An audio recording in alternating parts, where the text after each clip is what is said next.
Assalamualaikum warahmatullahi wabarakatuh. Halo guys, kembali lagi bersama saya Bobi Eren. Kali ini saya ingin bahas topik tentang kenapa ada neraka dan kenapa ada azab kubur ya. Jadi video ini saya buat untuk apa ya?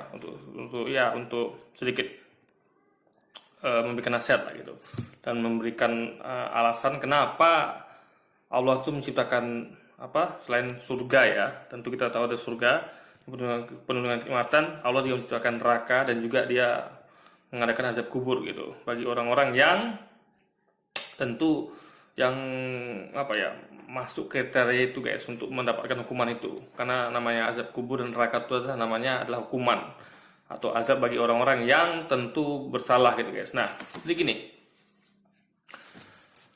saran untuk menghindari neraka dan azab kubur itu adalah dua guys ya, dua ya. Pertama adalah beriman ya, dan kedua adalah tentu bertakwa ya, beriman dan bertakwa. Nah, kita ngomong tentang beriman dulu guys. Nah, berimannya adalah percaya kepada Allah itu sendiri, yaitu sebagai Tuhan, dan juga percaya kepada semua nabi yang diutusnya ya, dan juga kepada kitab-kitab suci yang pernah diturunkannya gitu. Juga percaya kepada yang lain, kepada malaikat, hari akhir ya kan, kodor gitu kan.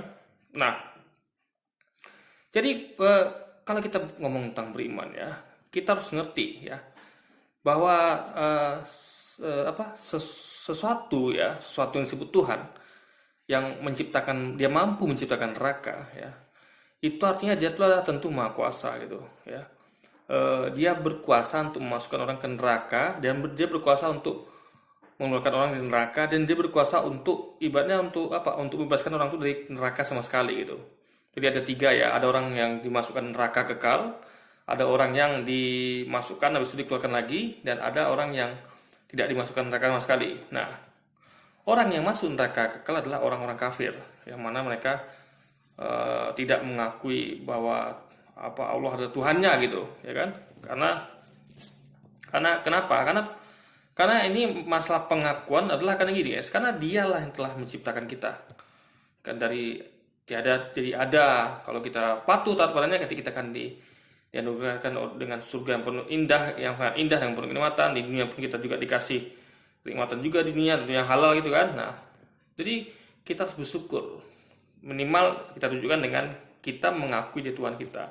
Sama kayak Anda, misalnya Anda ibu Anda sudah melahirkan Anda, sudah menyusui Anda, sudah memberikan Anda makan minum, menyekolah Anda, lalu Anda kan tinggal mengakui itu ibu Anda gitu. Nah, perkara Anda bandel atau tidak bandel itu urusan belakangan. Itu yang penting, yang utama harus dilakukan adalah mengakui itu ibu Anda gitu, mengakui bahwa dia ibu Anda. Dan gitu dengan Tuhan guys, kita sudah diberikan banyak nikmat, itu kita harus mengakui dia sebagai Tuhan kita. Nah, untuk meyakini dia Tuhan kita, tapi kita harus lihat dia Tuhan itu kriterianya harus dia maha kuasa, dia tidak berawal dan tidak berakhir, alias tidak dilahirkan dan tidak mati guys, tidak pernah binasa atau mati itu. Jadi kalau ada orang yang mati bangkit lagi, itu bukan Tuhan, karena itu namanya udah mati guys, udah pernah mati dan udah pernah binasa. Tapi kalau Tuhan tuh nggak pernah mati dan binasa guys, itu baru Tuhan. Karena kalau dia jangan kan mati, tidur aja deh guys, atau dia ngantuk aja, itu udah bahaya. Anda bayangkan bagaimana orang bisa bawa mobil ya atau motor, itu dia ngantuk, itu bisa oleng, bisa tabrakan. Tuhan itu nggak boleh, jangan mati guys ya, ngantuk pun nggak boleh gitu, atau dia lepas konsentrasi nggak boleh guys. Karena Anda tahu ya, dunia ini alam semesta ini begitu besar gitu kan, dan itu semuanya ada perhitungan rumit. Jadi salah sedikit aja ya, itu bisa saling menghantam, entah bumi dihantam meteor, entah benda-benda lagi yang bertuburkan, ya belum lagi yang lain gitu kan. Seperti Anda lihat lah, misalnya kayak jalan raya misalnya. Jalan raya itu kan kalau ada yang ngantuk aja, satu orang di antara pengendara itu guys, itu bahaya. Satu orang yang ngantuk itu bahaya, bisa menimbulkan kecelakaan. Atau misalnya ada lampu merah aja rusak satu, itu bahaya juga, karena akan rentan menimbulkan kecelakaan juga. Dan apapun itu ya, ketidakaturan di lintas itu bisa akan bahaya gitu, yaitu kecelakaan atau rem blong lah, atau rem apa lah gitu kan. Kendaraan kurang bagus gitu, bannya misalnya ban kendaraan yang sudah aus dan segala macam gitu. Jadi Tuhan itu harus lepas dari semua itu, dia harus betul-betul sempurna guys, maha kuasa. Karena dia bukan hanya ngatur urusan makhluknya, tapi juga suruh tetek bengek lainnya guys, semuanya ya apa, jadi mengenai segala hal gitu. Nah jadi Tuhan itu makanya nggak bisa, Tuhan itu seorang manusia nggak bisa, apalagi dia pernah berubah jadi manusia, itu nggak bisa guys, karena ketika dia berubah jadi manusia dia menjadi tidak maha kuasa ya. Dan dia karena dia bisa menciptakan neraka dan surga, tentu dia tuh nggak perlu susah payah untuk jadi manusia, karena dia kan punya kekuasaan sehingga dia tinggal ngomong aja gitu, kun fayakun jadilah neraka, kun fayakun masuk ke neraka, keluar ke neraka, bebaskan neraka, tinggal kayak raja guys. Raja itu kan nggak perlu apa, dia tinggal perintah aja gitu, ada apa tentaranya, ada pembantu-bantunya, ini tinggal perintah aja gitu. Itu raja guys. Ngapain raja turun ke bawah, pencitraan ya, raja pencitraan turun ke bawah, dia pura-pura apa gitu, padahal dia raja gitu guys. Nah Tuhan tuh nggak seperti itu. Tuhan itu dia punya kuasa mutlak, absolut gitu, sehingga dia tidak perlu melakukan itu. Nah itu dipahami. Nah lalu kenapa dia menciptakan neraka dan azab neraka? Tadi lagi kita sampaikan ya, yang tadi itu kalau orang yang jadi orang kafir tadi ke kamar neraka, walaupun dia berbaik sebanyak mungkin, tetap amalan itu seperti debu di angin. Karena seperti tadi saya sampaikan analogi seperti seorang anak yang tidak mengakui ibunya. Pan ibunya cuma memberi ruang melahirkan. Memang saya bukan meremehkan ya, itu luar biasa. Jadi ibunya melahirkan, menyusui, ngasih makan, sekolahkan, gitu kan, merawat hingga besar. Tapi Allah jauh lebih sempurna daripada itu guys ya, jauh sekali. Bahkan Allah yang menciptakan ibu kamu, ibu kita tuh Allah yang menciptakan gitu. Ya kan, Allah yang membolak-balik hatinya sehingga dia sayang pada kita gitu, ibu kita itu gitu kan. Nah dia juga kasih dia oksigennya bukan hanya kita tapi juga ibu kita, dia kasih kita rezeki, ibu dan kita gitu. Jadi Allah ini kalau ibu saja kita wajib kita akui sebagai ibu kita, jangan kita kayak paling gundang, apalagi Tuhan yang merupakan pencipta semesta alam, pencipta kita dari ibu kita, itu wajib kita akui guys. Ini pengakuan gitu, yaitu tadi yaitu la ilaha illallah gitu kan, dia Tuhan selain Allah gitu. Itu yang pertama kan, pengakuan. Jadi kalau yang kedua, orang yang masuk neraka, luar masuk surga adalah orang-orang yang timbangan dosanya lebih banyak daripada pahalanya gitu kan. Dan ini logis. Kenapa? Karena kalau orang semuanya masuk surga, orang Islam masuk surga semua, nggak ada masuk neraka, yang masuk neraka orang kafir, nanti ya siapa yang paling jahat? Orang Islam misalnya, anggaplah kayak Musuh. Ada tahu Musuh? Pimpinan PKI tahun 48 tuh saya dengar dia seorang muslim guys, Musuh. Saya nggak tahu tuh beneran muslim atau gimana kan. Nah anggaplah dia muslim. Ada orang paling baik misalnya siapa ya, mungkin lah paling baik itu misalnya kayak Usaha Hidayat lah misalnya gitu kan, yang paling baik gitu, atau siapa lah, ya kayak Usaha Hidayat lah misalnya kan. Nah Usaha Hidayat dengan Musuh itu, Musuh udah bunuh banyak orang kan di Madiun, membantai banyak orang itu, kaum muslimin dan lain-lainnya dibantai di Madiun dan di Jawa waktu itu oleh Musuh ya, dan pengikutnya. Anda bayangkan Usaha Hidayat tuh masuk surga bersama dengan Musuh ya. Jadi Musuh ini nggak dihukum guys gitu. Adil nggak kira-kira? Nggak adil. Makanya siapin neraka untuk menghukum Musuh sampai timbangan pahala dosanya seimbang. Baru lebih berat timbangan pahalanya, baru ibaratnya dosanya sudah terbakar ya, udah tidak ada lagi utang dosanya, baru dia dimasukkan ke surga gitu. Itu baru adil guys.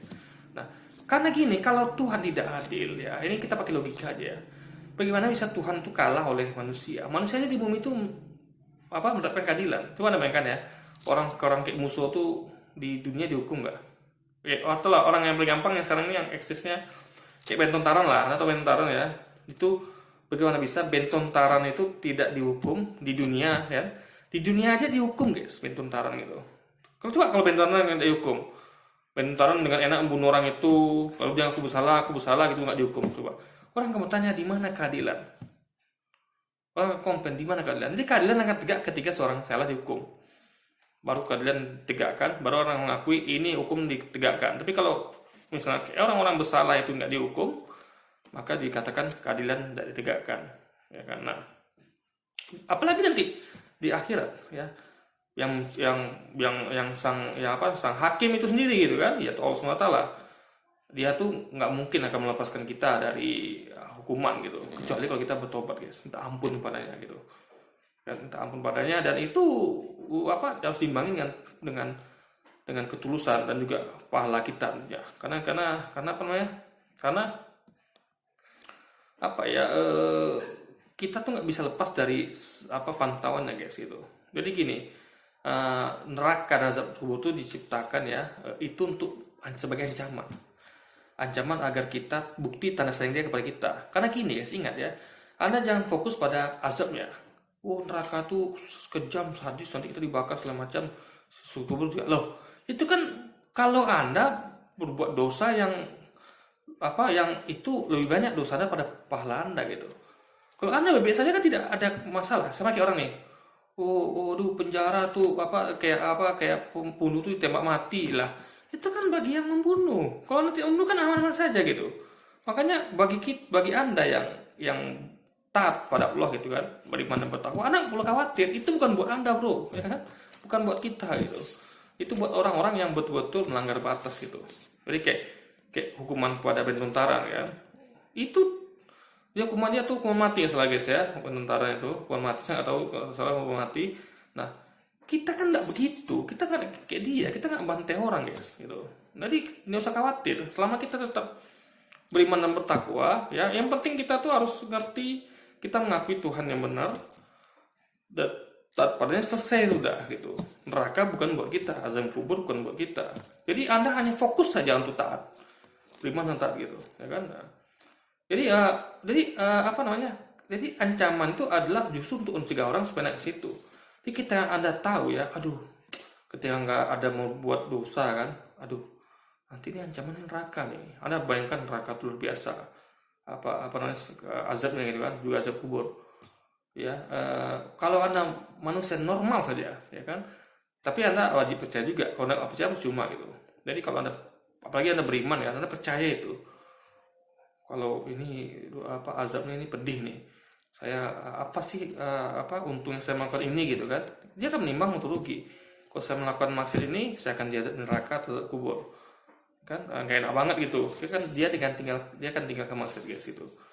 Begitu juga dia akan berusaha untuk menjauhi dengan pahala. Dia tahu udah banyak dosa dan dia selalu minta ampun setiap ada dosa yang dilakukannya, dan dia berusaha melakukan banyak kebaikan. Untuk apa? Untuk menutup dosa yang dilakukan gitu. Ya kan? Nah, itu nama keadilan. Jadi ada uang masuk, ada uang keluar. Jadi anggap dosa itu kayak uang keluar gitu. Ya. Pahala uang masuk. Jadi neraca Anda tuh harus seimbang minimal atau surplus. Jadi tabungan harus lebih banyak daripada hutang. Atau jangan lebih besar pasak daripada tiang. Tapi harus besar tiang daripada pasak gitu.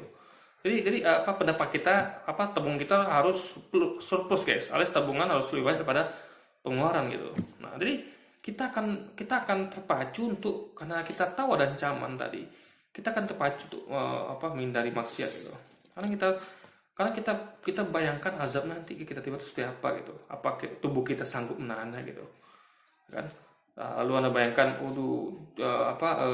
jangankan lagi dibakar api neraka, kena api dikit aja itu sakit ampun guys gitu. Jadi itu adalah untuk pencegahan gitu. Jadi sama kayak misalnya kayak iklan rokok, ada pernah baca iklan rokok kan, merokok dapat menyebabkan kematian, gangguan hamil janin dan kematian gitu kan. Nah, itu orang-orang yang cerdas dia akan membaca itu, wah ini apa sih untungnya merokok itu kan. Nah, ini saya akan bisa menyebabkan kematian, kanker gitu kan, gangguan kehamilan dan janin gitu. Wah, nanti kalau anak saya bisa pada peluang cacat ini gitu kan, kalau begini efeknya. Nah, orang cerdas ketika dia membaca peringatan di kotak rokok, dia akan main logikanya. Kalau begini apa untungnya merokok gitu. Ya, dia akan takut harus dengan ancaman itu gitu. Kalau dia percaya. Kalau dia nggak percaya kan, nyawa mati cuma sekali. Ini kan ini nggak bener nih kata ya. Dia paling itu dokter ngomong loh ya. Yang di kotak rokok tuh dokter ngomong tuh guys. Tapi dia nggak percaya gitu kan ya. Akhirnya dia merokok gitu. Dia mengambil risiko itu. Nah, jadi orang-orang yang ambil risiko itu, ya orang-orang yang masuk neraka dan masuk azab kubur itulah sama kayak orang-orang yang merokok. Mereka ambil risiko itu. Jadi ancam, diperingatkan, nanti kalau Anda begini, Anda akan masuk ke neraka, jahanam. Kalau begini akan kena azab kubur. Nah, sama kayak rokok tadi. Anda kalau merokok, Anda akan terancam kematian, kanker dan ini gitu kan. Tapi orang cerdas tuh akan melihat itu dan menimbang. Rugi aku merokok nih, udahlah keluar uang, ini lagi, nah, sama kayak aduh rugi aku maksiat nih, ya kan, udah waktu buang sia-sia gitu kan, kenikmatan sesaat, habis aku kekal di neraka. Kenapa kekal? Kalau orang muslim ya, dia akan masukkan neraka gitu.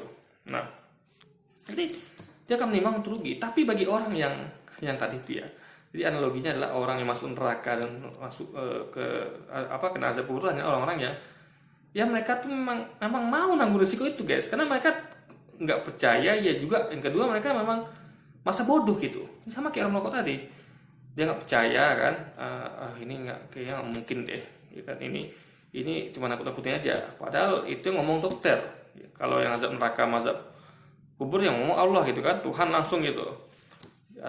Selain nggak percaya, mungkin juga dia pikir udahlah entengnya kita bakal mati juga gitu kan. Jadi dia dia tuh ngambil risiko itu atas pilihannya sendiri guys gitu. Jadi kalau Anda mau, jadi manusia itu dikasih milih gitu. Jadi kalau Anda mau masuk selamat dari neraka, ya lakukan ini gitu.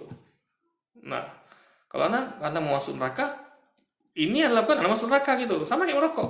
Kalau Anda tidak mau kena kanker, gangguan jantung segala macam, tinggalkan rokok. Hidup sehat, tinggalkan rokok. Karena kan dikasih memilih gitu. Nah, jadi orang-orang yang memilih untuk masuk neraka, orang yang masuk neraka dan azab kubur itu ya, karena azab kubur adalah sama kayak orang-orang yang milih untuk merokok tadi guys. Pilihan dia gitu. Ya, mau bilang apa lagi? Anda yang memilih itu gitu kan. Nah, kalau orang cerdas akan menjadi itu. Jadi itu Allah buat supaya kita tuh cerdas guys untuk menghindari itu gitu. Ya kan? Kita diancam. Jadi kan itu baru ancaman. Jadi nggak langsung real gitu. Dalam sekarang ini, tapi nanti gitu. Nah, kita akan menimang-nimang gitu. Orang yang berpikir jangka panjang, dia akan ngerti itu guys. Ya, kayak rokok tadi gitu. Ya, kayak orang juga misalnya kayak orang ya kayak masa depannya lah misalnya. Ya kalau dia nggak dari kecil dia belajar sekolah, dia nanti masa depan dia dia bisa kemungkinan dia akan jadi orang susah, akan hidupnya akan sengsara gitu guys. Nah, jadi orangnya akan berpikir ke depan, jauh ke depan, dan dia akan dia akan melakukan tindakan preventif dengan belajar yang rajin gitu kan, bekerja keras gitu, agar nanti ke depannya dia tidak, hidupnya nggak susah guys gitu. Jadi gunanya Allah menciptakan neraka dan azab kubur adalah karena bukti sayangnya sama kita. Dia nggak ingin kita masuk sana guys gitu. Dia nggak ingin. Makanya kita yang penting lah bukan nggak ingin aja masuk neraka. Dia nggak ingin manusia di bumi ini membuat kerusakan. Dia nggak ingin ada orang saling membunuh. Dia nggak ingin ada orang tuh saling menyakiti. Dia nggak ingin ada orang tuh saling berbuat jahat gitu, memperkosa, mencuri, merampok. Kenapa? Karena Allah akan ancam dengan neraka. Jadi ancam guys, belum dilakukan gitu. Nah, Anda tinggal milih ketika Anda kasih pilihan mau merampok, mencuri, memperkosa, melakukan kejahatan lainnya atau tidak gitu. Kalau Anda ambil itu ya, Anda siap nanggung konsekuensinya gitu. Jadi itu cuma ancaman, dan ancaman itu akan jadi nyata kalau dilakukan. Jadi Allah tuh kasih kesempatan gitu. Jadi kalau itu Anda laksanakan ya, dunianya akan aman guys ya. Tidak ada orang mencuri, tidak ada orang merampok, tidak ada orang membunuh, perkosa segala macamnya. Kenapa? Karena mereka sudah takut akan ancaman neraka dan azab kubur. Orang cerdas akan takut akan hal itu. Makanya rasa takut itu penting. Rasa takut akan mendorong kita untuk menghindari kemaksiatan. Kayak kita misalnya, kita takut di depan kita ada musuh nih, ya kan? Kita takut ada perampok depan kita. Kita pasti akan berbuat sebaik mungkin kan? Untuk menghadapi perampok, kita lari atau kita siapin senjata dalam perampok. Ini sama kayak neraka tadi guys. Kita akan hindari dengan kita berjuang maksimal untuk menghindari maksiat. Oke? Jadi mungkin sekian dulu video kita kali ini guys. Sampai jumpa lagi di video-video selanjutnya. Dan wassalamualaikum warahmatullahi wabarakatuh guys.